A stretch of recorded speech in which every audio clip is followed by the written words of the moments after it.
Hello दोस्तों, welcome back to Trust with law.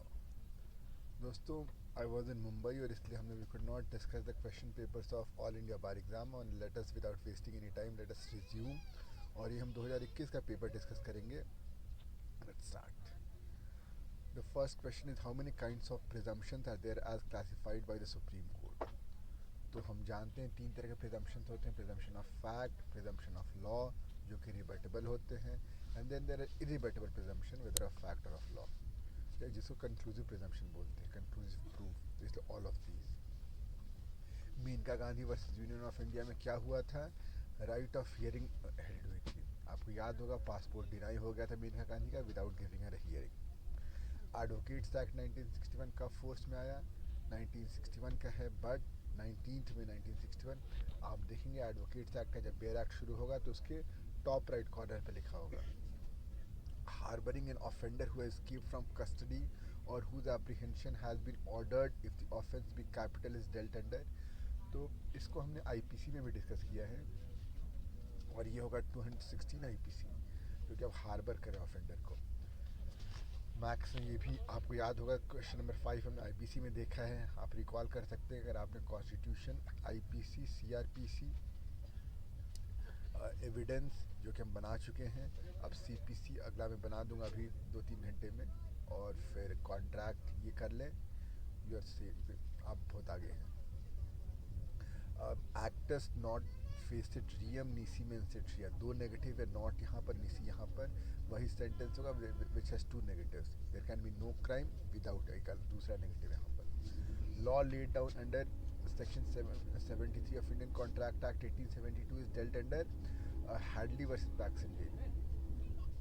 अच्छा, अब ये देखिए हिंदू मैरिज एक्ट 1955, इसमें जब सपोज क्वेश्चन ये है कि आपकी decree of restitution of conjugal right suppose pass हो गया है, उसके 1 साल तक रेस्टिट्यूशन या कोहैबिटेशन नहीं हुआ, तो इसके ऑप्शन थी एक who can present the petition for divorce with in 1 year.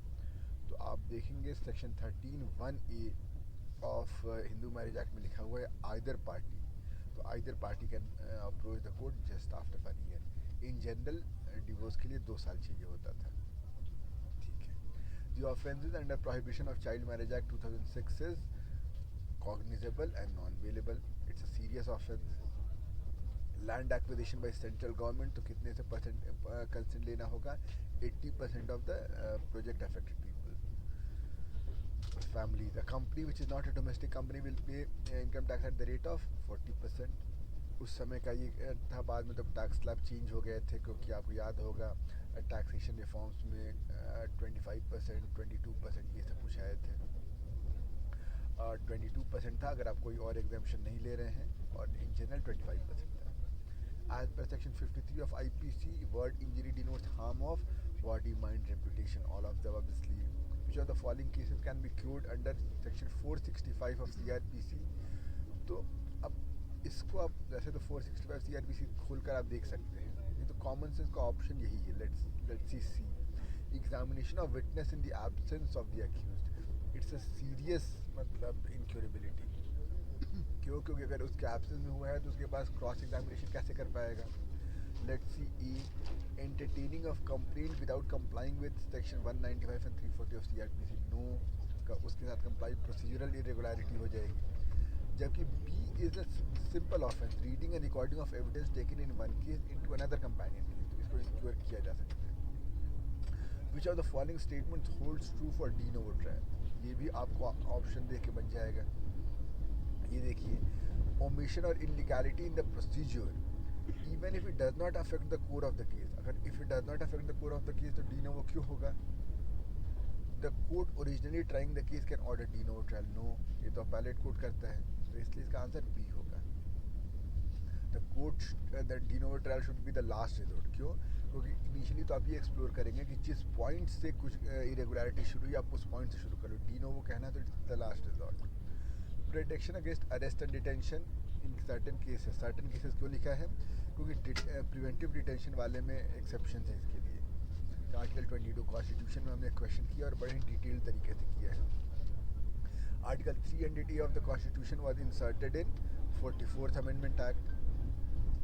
44th amendment act किसके पीरियड में आया था, ये भी हमने कॉन्स्टिट्यूशन में देख रखा है, मोरारजी देसाई। क्यों? क्योंकि 42nd इंदिरा गांधी के टाइम में आया था, और 44th amendment over rule several provision of 42nd amendment. तो ऑब्वियसली वो अगली सरकार में आएगा, जनता पार्टी वाले में। अच्छा, Muslim personal law application act 1937 का some section has been repealed by dissolution of Muslim marriage act 1939 section 5, साफ साफ उसके बेर एक्ट में लिखा हुआ है। अब कुछ क्वेश्चंस होते हैं हमारे एम्प्लॉय कॉम्पनसेशन एक्ट से भी, या मोटर व्हीकल्स एक्ट से, तो वो आप देख लीजिए। Railway servant was killed in a bus accident during the course of employment, his family members may claim compensation under कहाँ, तो मोटर व्हीकल एक्ट के सेक्शन 167 में लिखा हुआ है कि either if you claim under employ compensation act, तो आप मोटर व्हीकल्स एक्ट में नहीं क्लेम कर पाएंगे, इसलिए आइदर ई और बी होगा। Casting couch in Bollywood, sexual assault, sexual harassment दोनों को रिफर करता है। Promissory estoppel against government agencies is decided in Purnami oil mills versus state of Kerala. इसका फैक्ट आप मुझे कमेंट सेक्शन में बताइएगा जरूर। Frustration of contract and section 56। Schedule 2 of employee compensation act deals with वो जो injuries deem to result in permanent total disablement, क्योंकि depending on आपका परमानेंट टोटल डिसेबलमेंट हुआ है या नहीं, इसके बेसिस पे आपको कॉम्पनसेशन ज़्यादा मिलता है। कॉम्पनसेशन की लिमिट अगर रेलवे एक्सीडेंट के केस में कितनी है, अभी हमारा उड़ीसा में बालासोर ट्रेन एक्सीडेंट हुआ था, तो जितने लोगों को परमानेंट टोटल डिसेबलमेंट हो गया था उनको मैक्सिमम 1,40,000 कॉम्पनसेशन दिया जाता है, although ये भी कम ही है, but nevertheless. Reference to arbitration is provided in which section of Arbitration and Conciliation Act? It's in section 7, because section 8 deals with कि whether arbitrable है या नहीं, agreement में arbitration एक clause है या नहीं। section 9 deals with interim measures by court। उसके बाद आगे आते हैं under the head subsequent conduct। तो हमने एविडेंस एक्ट में देखा है सब्सीक्वेंट कॉन्डक्ट कई जगह पे रेलिवेंट होता है। सब्सीक्वेंट कॉन्डक्ट में क्या क्या चीज़ें आएंगी? Change of life, evasion of justice, fear, trembling. A plaint has to be presented to the court under order 4 rule 1 in duplicate. Omission to give notice under order 21 rule 22 will not affect the execution, क्योंकि execution की बस proceeding चल रही है। Original suit में तो हमने notice दिया ही था। अच्छा, where a decree is passed in the Union of India or state for the act done in official capacity under 82 CPC, execution shall not be issued on any such decree unless 3 months have passed and the decree is unsatisfied। तो इसलिए अब आप बताइए section 82 CPC क्या होता है? आपके पास bare act है, इंडेक्स है, उसको देखकर आप बता सकते हैं। Freedom of residence under article 19 हमने फिर कॉन्स्टिट्यूशन में एक अच्छा तरीका भी देखा था याद करने के लिए, तो आप देख लीजिए 19(1)(a) में मेरे पास फ्रीडम ऑफ स्पीच है। मैं बोलूँगा तभी अच्छे से बोल पाऊँगा जब मुझे सुनने वाले लोग होंगे। तो 19(1)(b) में असेंबली का फ्रीडम दिया हुआ है। अब असेंबल करके लोग एसोसिएशन बनाते हैं, तो 19(1)(c) में एसोसिएशन बनाएंगे। एसोसिएशन बनाकर लोग मूव करना चाहेंगे, तो 19(1)(d) में फ्रीडम ऑफ मूवमेंट है, और 19(1)(e) में फ्रीडम ऑफ रेसिडेंस है। Which section of Evidence Act admissions are defined? Section 17। Supreme court ने किस केस में कहा था कि investigation officer should be allowed to refer to the records of investigation for refreshing his memory? State of Karnataka versus Yerappa Reddy. ये भी हम question देख चुके हैं आईपीसी में। Recovery of specific immovable property ने be obtained by CPC within what period? Within 6 months। ठीक है। उसके बाद LARR एक्ट में कमिश्नर को स्टेट गवर्नमेंट अपॉइंट करता है। क्यों? क्योंकि land acquisition comes under concurrent list. If a party who obtained an order for leave to amend pleadings does not amend, तो उसको लीव मिला है अमेंड करने के लिए, और अगर वो 14 दिन में नहीं अमेंड करता है तो उसको बाद में अमेंड नहीं कर पाएगा without the permission of the court. Punishment of advocates for misconduct has been given under section 35 of advocates act. Under which section of IPC professional negligence invoke किया जाता है against medical professionals? Section 304A, वही जिसमें हम मतलब death due to rash negligence हम बात करते हैं। 35A offers a bribe to B, जो कि एक पब्लिक सर्वेंट है, कुछ उसे फेवर लेने के लिए। तो ई ने क्या किया? अबेटमेंट की है offence defined under section 161 IPC. Although through prevention of corruption act these sections have been repeat, इसलिए ये क्वेश्चन वैसे कायदे से डिलीट हो जाना चाहिए था उस समय। 36. देन परपेचुअल इंजंक्शन कब ग्रांट किया जा सकता है? तो where the defendant is trustee of the property, सही बात है, तो ये तो ब्रीच ऑफ ट्रस्ट की भी बात है कि भाई आपको मैंने ट्रस्टी बना, मेरे प्रॉपर्टी के साथ खिलवाड़ कर रहे हो. But there is no standard for ascertaining the actual damage, तो इसलिए उसी से भी इंजंक्शन मिलना चाहिए. Compensation in money would not afford adequate relief. A company wishes to ensure that no one else can use their logo, इसको ये तो ट्रेडमार्क है because logo is the trademark.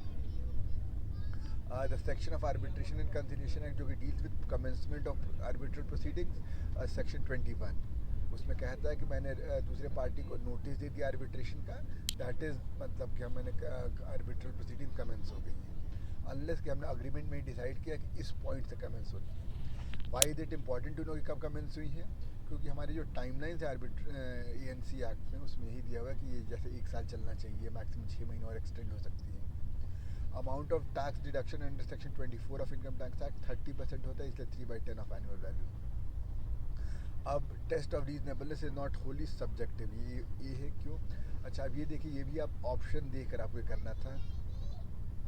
Test of reasonableness is a good test, इसको हमें follow करना चाहिए, और उसमें एक नॉट बोला गया है, तो ऑब्वियसली नॉट सब्जेक्टिव कहना चाहेंगे, क्योंकि अगली लाइन से उसको और क्लैरिफाई किया जा रहा है कि its contours are fairly indicated by the constitution, तो इसलिए कहना चाहते हैं कि थोड़ा बहुत ऑब्जेक्टिव भी है.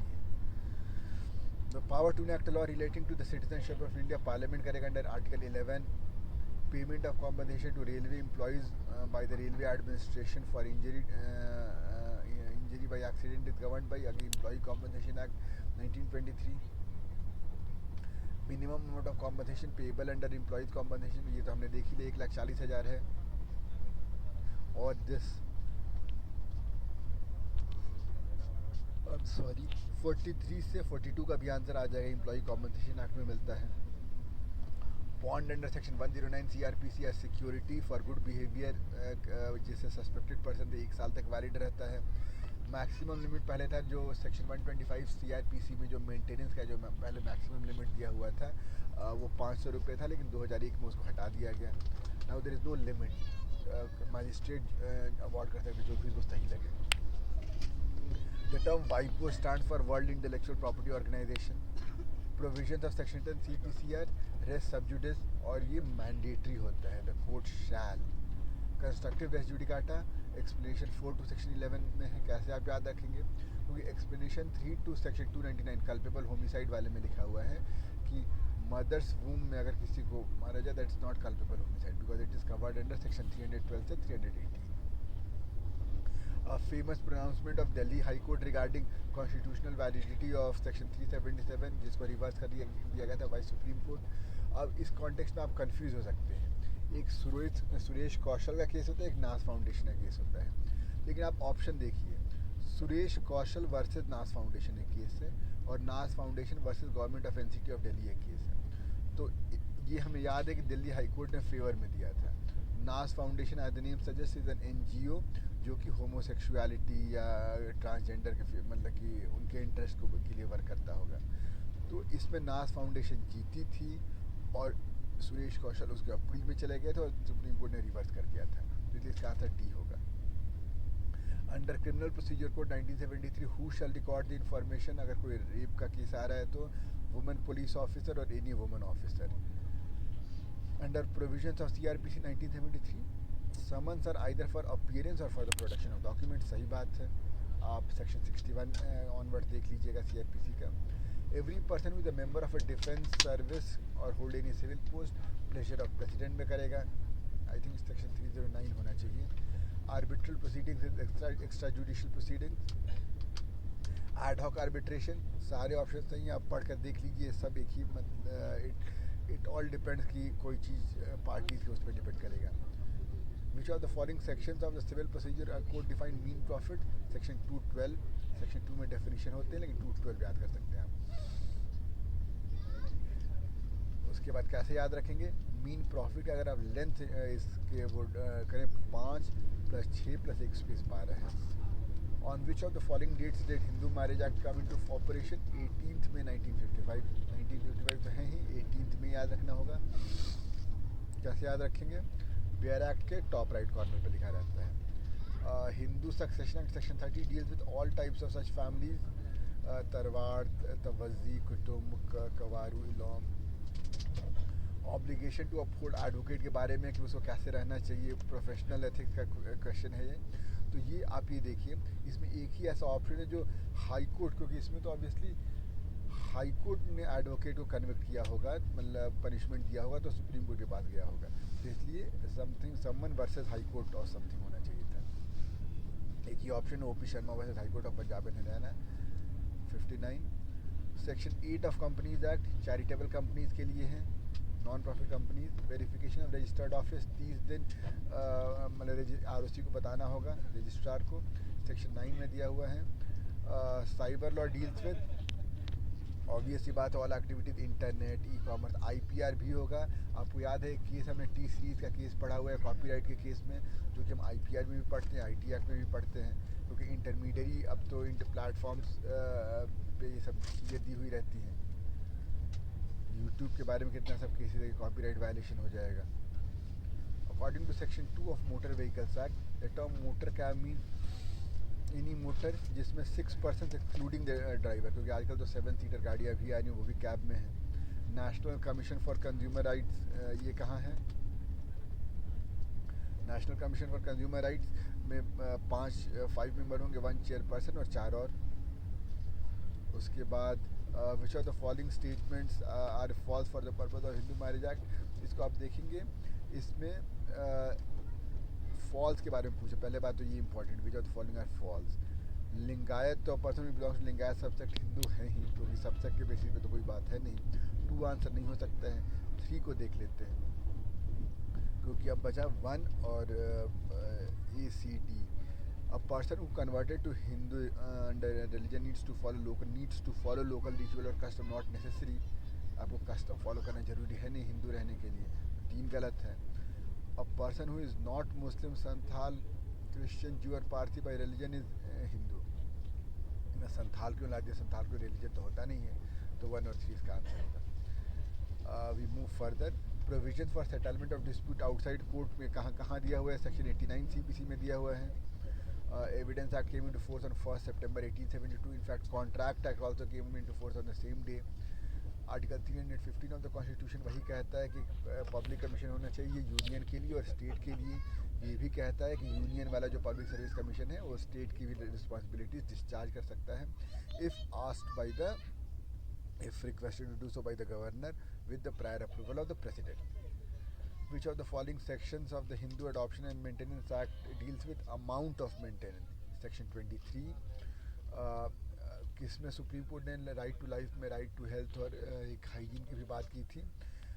रूरल लिटिगेशन एंड एंटाइटलमेंट केंद्र वर्सेस स्टेट ऑफ यूपी। याद कर सकते हैं कि रूरल लिटिगेशन एंड एंटाइटलमेंट केंद्र एक ऐसा इन सारे ऑप्शन वो है जो कि हाइजीन से डील कर सकता है।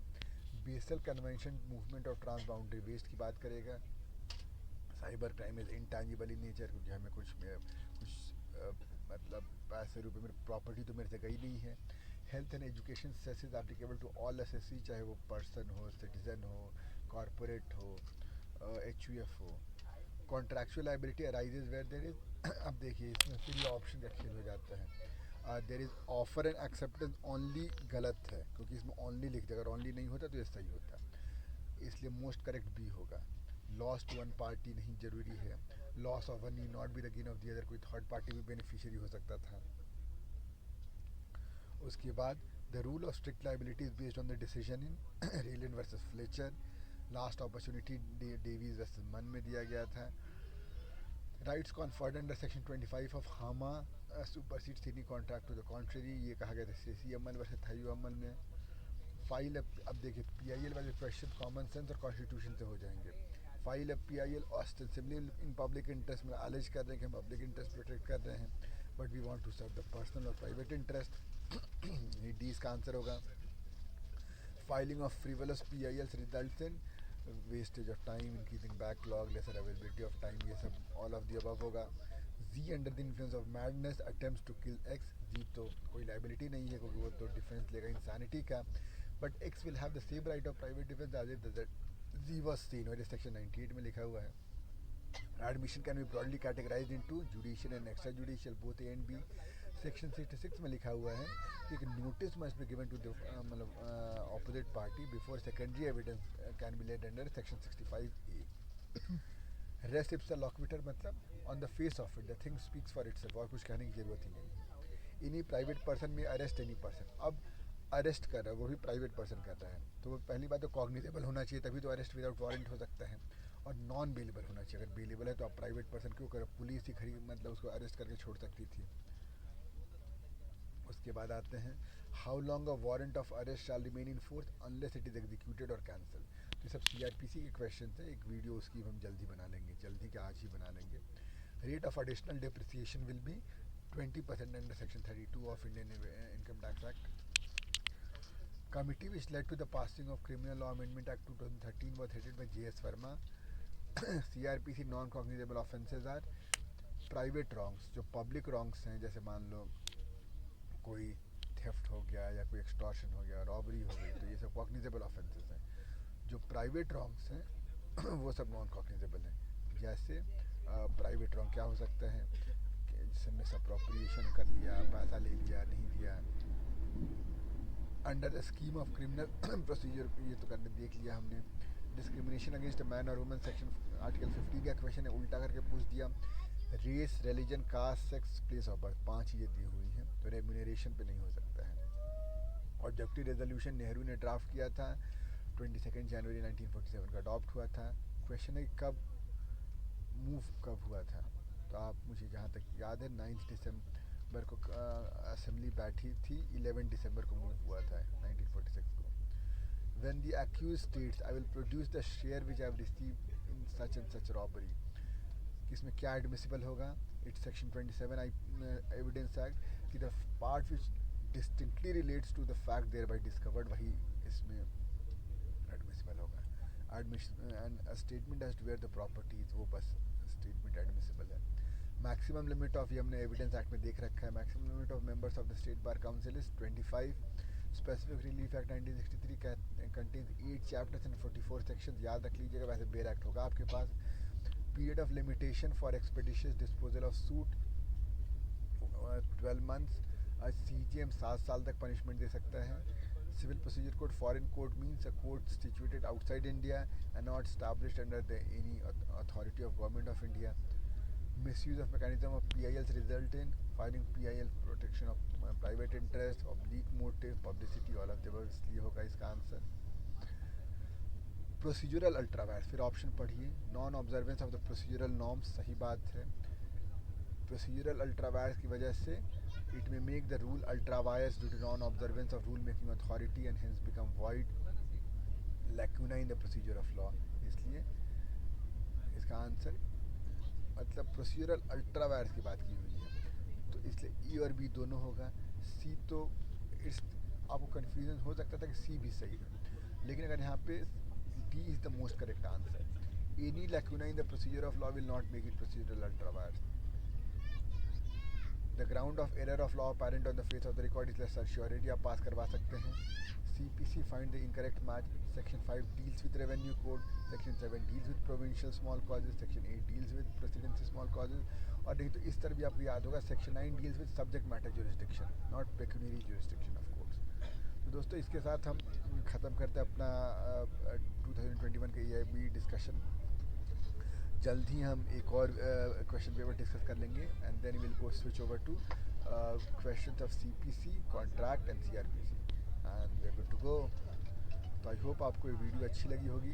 कोई दिक्कत, कोई परेशानी कमेंट सेक्शन में ज़रूर बताइएगा, और अगर वीडियो अच्छी है तो ज़्यादा से ज़्यादा लोगों तक पहुँचे। सिर्फ एक दिन ही है, आज की रात कल की रात।